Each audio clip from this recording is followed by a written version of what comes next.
Hello again, people. Right, this is take two of this particular video, purely because I had an interruption, but I wasn't happy with take one, and also I wasn't happy with the sound quality of the previous video about how I use the watch list to find trades. So intraday trades, and I realised why that was. It was a piece of software that I had running, and it just hogs the machine.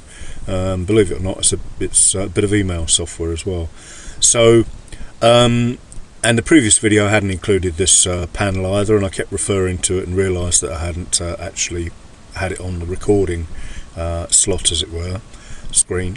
So this whole video, and that's why the now is a bunch of lines on here, apologies for that, it's because it's take two, but the whole point of this video originally was to highlight the difference between a good looking chart to add to my watch list or your watch list and a rubbish looking chart.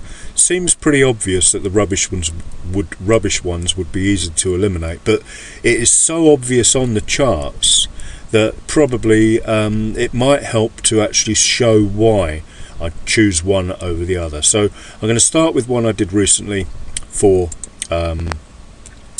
to stick up on Twitter as a addition to the watch list, and I won't go into too much detail about all the different levels and stuff, but I'll just show you how easy it is, really, starting on the monthly, using the RSI really, and just the obvious candlestick colour, if you like. Green is good to go, huge momentum going on here. This one in fact is interesting, very interesting, and I didn't mention that in the first take of this. We've got a 3 candle reversal. We had a big push up, that wick was filled, which is a new phenomena I noticed, especially on stocks, and I need to see whether it works the same way on FX and all that stuff, but it should do. Then we've had the pullback as a result of, this is the accumulation phase. This is a monthly chart, and the month we're only 2/3 through February, so this could turn out a massive red candle still. So, but as it stands, we are bullish, so we can tick that and add it. The monthly is good. We're still not finished. Obviously, we have to do every time frame, but it stands to reason now. If the monthly is good, then the weekly will be too. And as you can see, another 3 candle reversal today, yesterday, Friday's close. So this one is definitely a reason to add it to the watch list. Strong momentum. We've got a bust up, pull back, break and close up. That is one of our fantastic triggers. So this is looking extremely good for Monday. Remember, we can get pullbacks as a result of these, but stocks, when they go, they seem to really go. Earnings and all sorts affect stocks, where Forex doesn't have that additional reason to consider buying or selling. So lots of other reasons though, but I'm loving the fact that stocks have these additional things to back up our charts. So the daily on this one, once again, because the weekly's good, the daily will be good, and we could have been forewarned about this potential push to the long side by the momentum a couple of days ago. And then H4, once again, the recent chart will look really good, but once again we could have started to look to consider entering by drawing a descending trend line and looking at previous push up, pullback, strong pullback, and then a momentum trigger over here with a 3CR again. So once again, these things are being and the ascending trend line was drawn connecting that to that once this break had happened. So then we've got a valid trend line. Trend lines long are lows that make a high, that make a higher low, and then critically this isn't valid until this high is broken by price here. So that's why that's a good one, and that's on my watch list. And then to see how to use the watch list, literally all you do is click over here, and you will get your list of either the biggest losers, if you consider shorting, which I'm not interested in, and then you click it again and you will see a list of the biggest winners. And for some reason, I'm not quite sure why it does that, but we had a Watt on 94% growth or 94% increase on the day, and then these other ones, few that I traded, paper trading stocks only still, I need to make that clear. But and once again, also don't ever follow any of my recommendations. Use your own price action analysis to enter or consider entering trades. So you use this by during the day, you click it, highest percentage or any percentage that's in the green, as it were, as long as it's on your watch list and all the other criteria from the slightly higher time frames are good to go, then you just look for the 1 hour or something like that during the day. And as you can see, if you've got in on the, let's have a look, is that yesterday, 19th, yeah, the first hourly bar. And it's important to say what you want to look for as well is short, stubby little hourly ones that conform to the rules that we have, you know, the bust, the pullback, break and close through the 20 level. Thank you very much. And or increasing momentum. Once again, use all the lower time frames, draw your descending and ascending trend lines, make sure everything ties up, time of day and all that malarkey, and then you can see why this is an intraday trade. So that's how you use the you use the charts to find your good looking possibilities. They will then go into your watch list, and if you buy the professional version of this, or the paid for rather than this excellent free facility, then you can have all different labels for your watch list. So you might want to look at I don't know, medical stuff, cannabis stuff, whatever, you know. So it is a phenomenal tool when put together. And once again, I should just quickly, before I go to the other bad looking chart, the DTE one, point out that once you find one good ticker, like say for example NCLH, all you have to do is go to your Twitter account and bang up a few of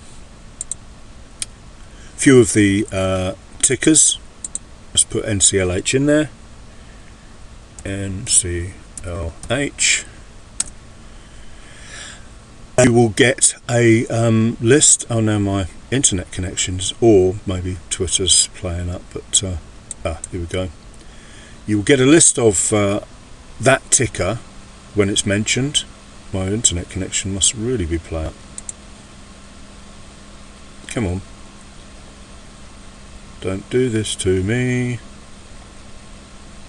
Oh, sorry about this, guys. That's typical, isn't it? Try and make a video and you get a bad... here we go. So, NCLH, you can see the one I created this morning. And then, you know, click the latest and you will get, or, you know, top, it doesn't matter, but latest will give you all the latest ones that mention NCLH. And then you will get other tickers mentioned as well, CCL, being cruise lines. And you can then to see who's tweeting about those, and then you will get lists like that one that just flashed up, and this one, that you can then start to put them into your TradingView account and study those charts as well. So that's a long-winded way of finally getting to the reason for this video, although I did want to show you this panel and how we do that. And DTE on the monthly chart, you know, this was a ticker on one of the recommended lists, and we can instantly see we have no real momentum. We've got a downtrend going on here. This is just a pullback in the downtrend, high, low, lower, high, lower, low, pullback. So we can see from the monthly that is useless, but I will go through the other charts as well. In other words, we don't want to add it to our list. So it is that easy. You can look at the charts, you can look at the momentum, the RSI, red, nothing interesting there. If one of these was green, just change green like that one there, we could consider looking for a short-term scalp, providing everything else looked alright, you know, descending, ascending trend lines, breaks, 3CRs and so on and so forth. So the daily, again, no reason whatsoever. We can see this is clearly ranging, making a wedge as it were, and that has no interest whatsoever on my watch list. And then the 4 hour, once again, it's all over the place. So that's it. All we really need to do is look for momentum first, then check whether we've had a 3CR, then draw our ascending and descending trend lines if everything else looks right on the higher time frames, which none of these did, as I said, and that's it. It's quite simply that quick.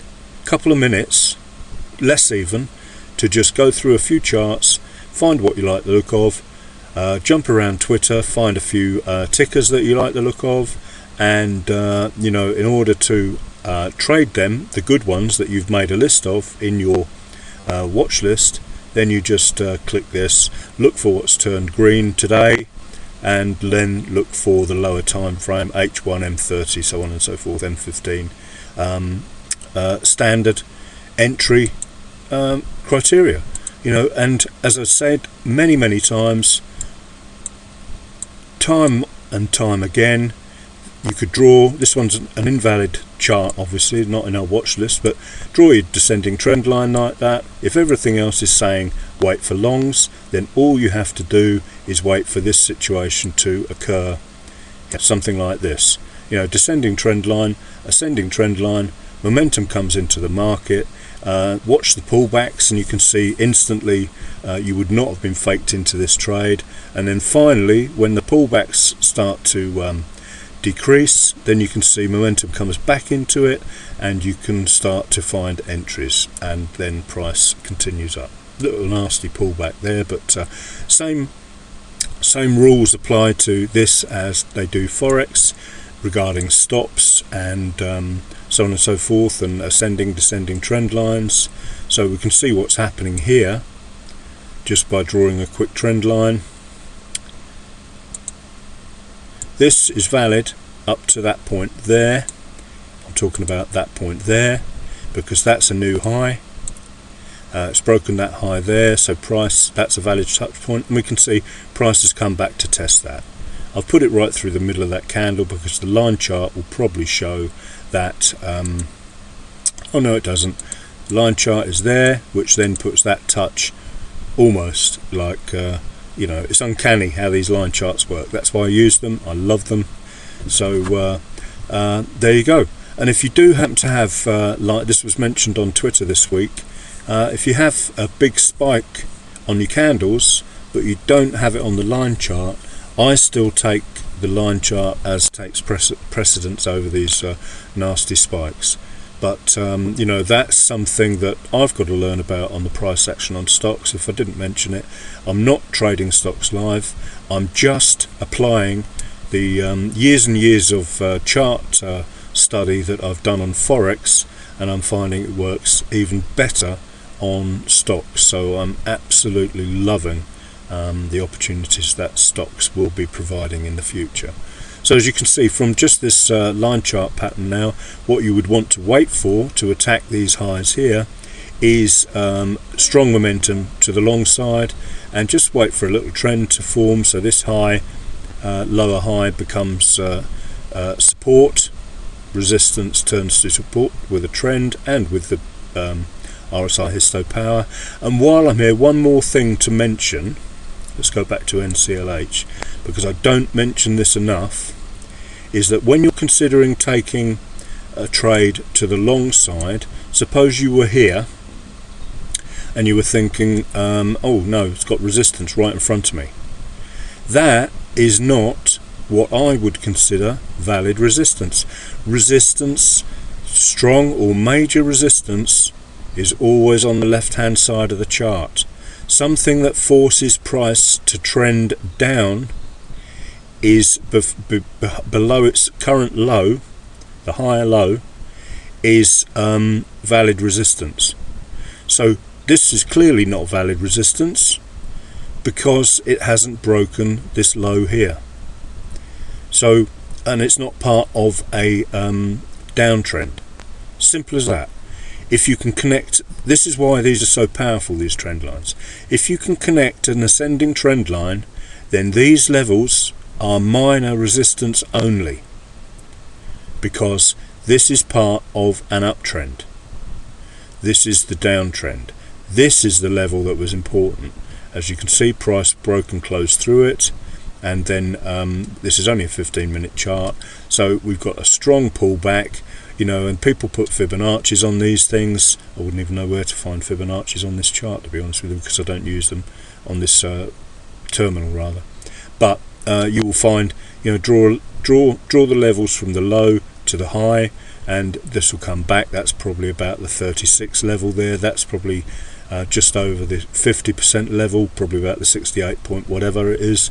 And here you can see it's pulled back 50%. So fibs have a place. I did actually use fibs on stuck them on for a laugh on the ETH USD trade this morning. So they do have a place.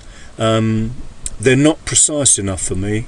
I like the precision of candles, but you know, some people like to trade off of fibs, and there's nothing wrong with that at all. You will see other stuff on this chart as well, which is just you know, well, it's second nature now. But there's a 2B reversal here. Swing 1, swing 2, swing 3. That's the level. This is the breakthrough. Once it breaks through the level there to the upside, then you are good to go with momentum and the close. This is a 1, 2, 3 higher low. Both Vic Sperandio's patterns, and then you know, he shows you how to trade those. So, you know, it goes on and on. There are just so many chart patterns that you can use, and they work on everything, absolutely everything, and they work the same way. And add that, the power, the momentum is the game changer. Add power to these standard centuries old patterns, not centuries but over a century, and then you have got something extremely powerful. I mean, look how that resistance there that created this minor resistance, because it's part of the uptrend of course, but look how it's been used as support there. Gets broken strongly, doesn't come back to test this, it comes back to test where the sellers are, because that created this push down. Okay, thanks for watching, have a great weekend, and sorry for the long-winded video, but hopefully the sound quality will be better for this part of the video, which was extremely important, I think, as well as being shown, or being, you know, the speed with which you can discount potential charts that you find using the Twitter system, as it were. You can discount this one and move on to another one. You can get through, I think I must have probably done 300 or 400 charts, you know, 100 or so tickers and 3 or 4 charts for each ticker last weekend and throughout this week. So, and the practice, sorry to go on, but the practice, you know, when I opened a chart this morning that I haven't opened for a week, that was the ETH USD, the clarity after doing these charts in your sleep, as it were, especially the longer term charts that I do on the tickers, just makes it so straightforward and so simple to actually see what's going on with these charts. So a win-win situation. Put the work in, guys, and you will get the results. I'm certain of it. Thanks for watching, have a great weekend. Oh, don't forget, subscribe, like and tell your buddies, because everything's free. The more of us that do this stuff, the more we all benefit. Thanks for watching, have a great weekend.